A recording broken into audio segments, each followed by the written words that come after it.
In this talk, I'd like to share the research that I did to improve the API knowledge discovery with machine learning with my advisors at CMU. Since everyone's tired, let me start my talk with a small quiz.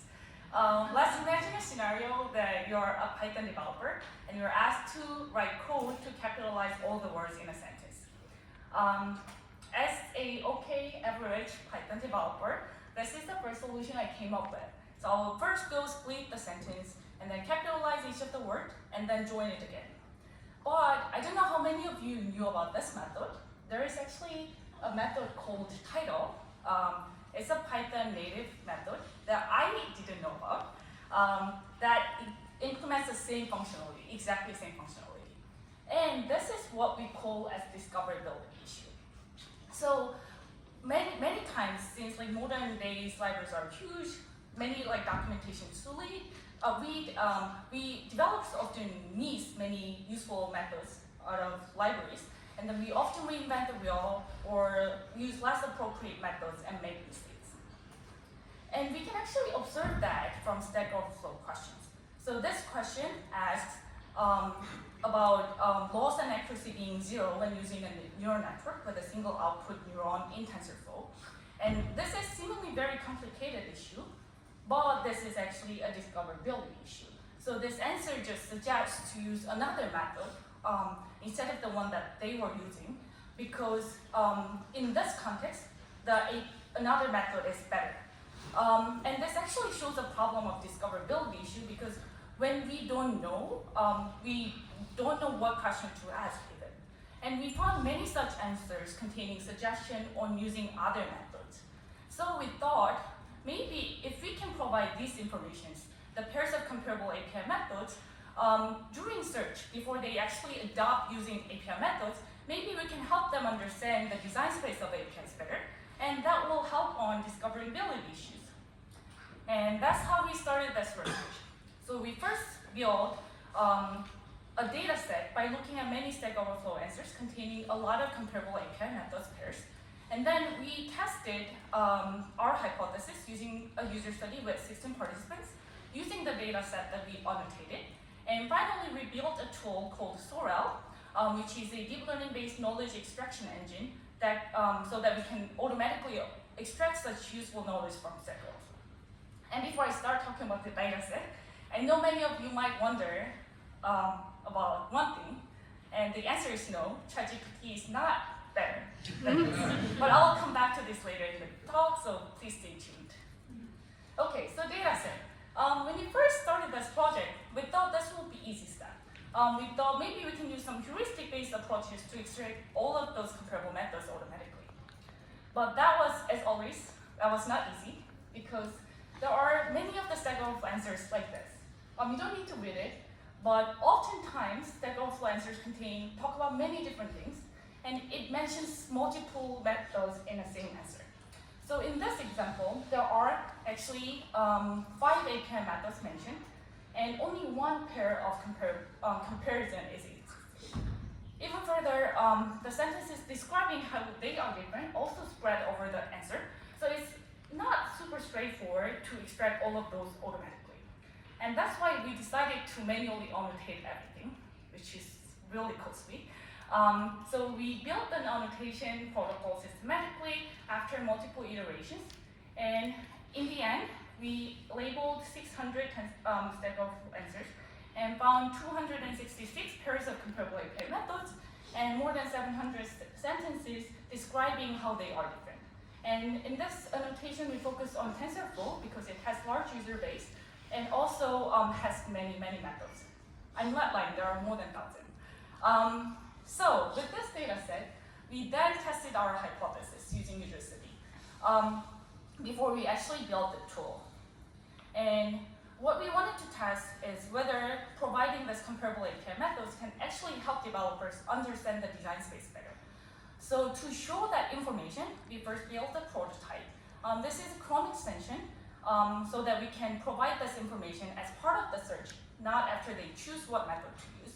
And in this prototype, we provided a list of comparable API methods that we manually annotated in the previous step. And then we provided how they are different and the links to the documentation and Stack Overflow application. And we decided to use tooltips because users can activate it, so it's less intrusive, and then we can prevent the information overload.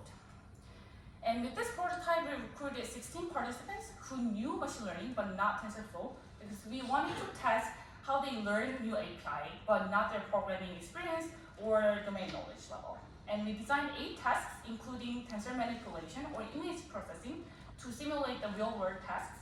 And each of the tasks looked like this. We provided high-level description and input and output examples, and we asked participants to find appropriate TensorFlow methods given this task. And they were allowed to use search engines for general search, and they were assigned 4 tasks, and out of 4, they were allowed to use our prototype for 2 of the tasks. So they experienced both tool and non-tool condition. And from this user study, we collected both quantitative data, including time it took or the number of pages they visited, and qualitative data, including the Think Aloud protocol transcripts and the interview data. And with the quantitative analysis, even after controlling for their programming experience level, task difficulties, and order, of course, we counterbalance, we found that the developer assistant that we built actually is useful in understanding API design space. They were more aware of comparable API methods available, and they had a better understanding of the differences. So it does help resolving discoverability issues. We actually found many insightful implications from the qualitative analysis, but I'll talk about that more in the next section. So with this data set we collected and the insights we gained from the user study, we finally built this automated tool called Sorel. And this is a deep learning-based knowledge extraction engine, learning-based approach. So basically, Sorel takes an input as the Stack Overflow answer as an input, and then find all of those comparable API methods pairs from the answer, as well as the sentences describing how they are different. And more specifically, I wouldn't go too deep into the details, but at a high level, given a text, we pass it over the BERT so that we can embed the text, and then using that embedding, we predicted whether there is a relation and predicted whether the sentences are describing such relation or not. And you can find all of the details in the paper, but one thing I want to emphasize here is that when we designed this model architecture, we used the insights we gained from the previous steps. For example, since the data annotation was really expensive, we decided to maximize the utility of small data set, and that's why we used BERT, and we did not fine-tune BERT, but only trained the layers on top of the BERT. Or from the qualitative analysis, we found that people use summary, the description between the two differences between the 2 API methods really well, but not everyone used it because their information seeking strategies were different. So we decided to prioritize on improving the performance of relation extraction rather than the sentence evidence prediction. And with this, we did a lengthy evaluation, and you can find every detail in our paper. For example, we did compare our tool with Google Autocomplete existing information sources by providing one API method and adding verses, and we saw if it can suggest a comparable API method. And we also tested with pattern matching-based approaches by building linguistic rules based on the training data set, and then applying that rules to test set and tested whether it can extract all of those comparable API methods. And as you might have expected, Sorel outperforms all of this convincingly, and showing that learning-based approach can reasonably extract complex knowledge from Stack Overflow. And here comes a slide that you've been waiting for. Although ChatGPT came out later than we submitted this paper, we wanted to compare it with this magic tool, and so we asked ChatGPT to suggest some comparable methods. We didn't set the limit in terms of the number of comparable API methods.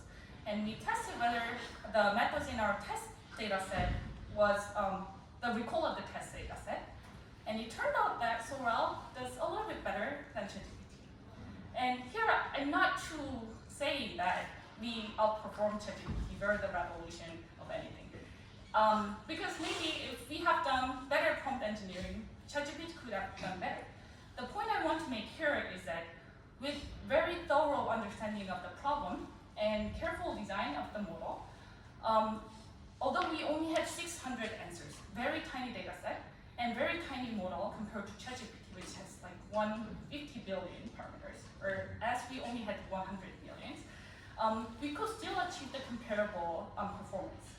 So that is the main takeaway from the talk. To wrap up, we first built a data set by manually annotating the stack also.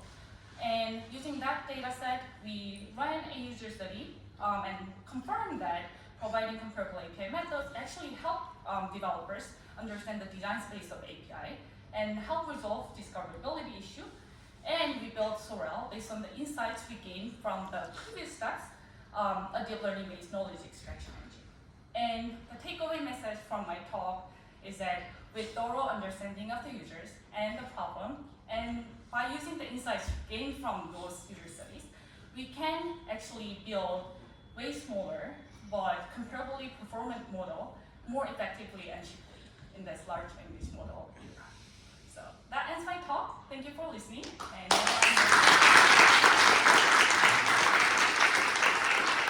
thank you guys for a very wonderful talk. We have questions over there. Yeah, please. Oh, sorry. Oh, sorry. Can see.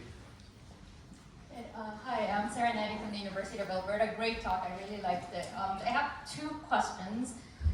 One is you started with a bigger problem, which is you've written this piece of code not using any library actually. And now there's a library method that implements the same functionality. But then in your work, you kind of narrowed down the scope to comparing two methods from the same library, right? Do you have thoughts, are you planning on expanding this to kind of comparable, basically replacing solutions with APIs or something like that? so to clarify your first question, I actually used three methods in the beginning. We use split, join, and capitalize, versus there is one API method title. So we did use library. So it was like the point of that slide was not to say that like using this is better. It's just like people don't aware of all possible options. And to your second question, I think that's a really interesting direction to go. And especially, I know that people work on kind of suggesting a sequence of API calls as a option to implement certain features. So I think like if we can extend this to a larger data set, and then if we can like extend it to multiple libraries, it'll be even more useful for developers. This is just more of the way to explore the space of knowledge discovery from unstructured text of Stack Overflow. So we could not include all of those large data sets. But that would be a good feature for it. Okay, thank you. There's another question. I have a comment for you. We can take it offline. So question.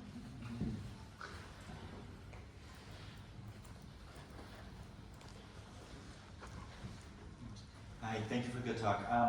So when developers use this tool, three things can happen. You can make no suggestion, and then it's like you didn't have a tool. You could tell them the correct thing, and it could be useful, and you told us how often that happens. But you could also suggest something that actually is different from what they wanted. They could end up using the wrong API. Do you know how often that happens? That is a really good point. I really wanted to talk about this, so thank you for the question. From the user study, we did not filter any of the suggestions. We just provided all of the possible options. And we asked the question in the interview, whether they were annoyed by the false positives, because we did not have any context about the task. And it turned out that a lot of people were actually okay with false positives as long as they contain useful information. And so there were actually some participants suggested improvements for this tool, which was try to consider the search queries and then filter some of the API methods. Then maybe it'll provide better answers. But yeah, the part that I was most surprised was that since information seeking about libraries is already very labor intensive, like a lot of cognitive load, so they were really tired of looking at many results from search engines. So by having a condensed, curated list of API methods, it was already useful for them. So of course there are course rooms to improve, but people were happy to see condensed, like, useful information. All right, one quick question. Hello, thank you for your presentation. And I have a question about your extraction engine. It seems that the accuracy of this engine is not always as accurate as the human annotated APIs. So I was wondering, the APIs extracted by the engine is still practical as the annotated data set in your human study. Did you conduct another human study on this? Oh, I see. Yes, that is a good point. We could not conduct a user study with the tool that we developed. And yeah, it would be really useful to do that. But we still heard a lot of comments from the user about the false positives that I just mentioned. And so we could guess like the level of usefulness of the tool. But yes, you're correct. Having the user study, it would be good to conduct one. Thank you. Thank you, speaker.